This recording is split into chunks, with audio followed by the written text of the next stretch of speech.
Enенин дуасы. Эненин сизге мага берген дуасы. Андан өткөн нерсе жок. Энесин батасын албаш керек. Bir күн келе турматымыздан bir туган. Кой союп жамбаш тартсам, жылкы союп жа тартсам дейсин, бирок таппай каласың. Ал улуу заттарды. 1976 жыл. Ал учурда эч кандай магазин жок, супермаркет жок. Кулпунай табыш өлүм эле, кыш мезгилинде. Апам, балам, Кулпунай жок беле, кулпунай жегим келди dedi.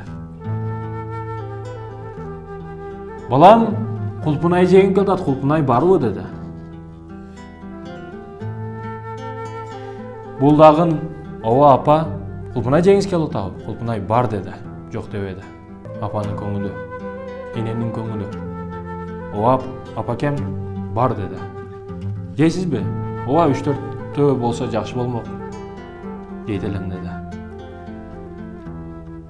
Ал учурда супермаркет жок эле, народный жок эле, башка магазиндер жок эле.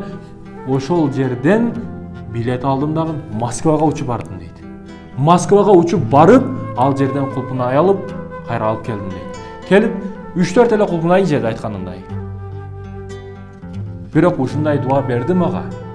Ошол дуадан кийин бардык мал-мүлк, дүйнө, акча бардыгы мени артымдан кууп калды дейт.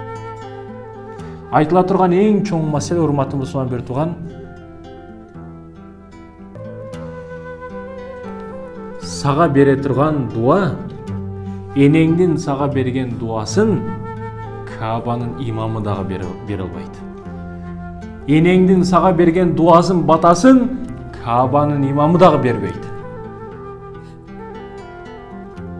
Айтыла турган эң чоң маселе ушул. Эненин дуасын алыш керек.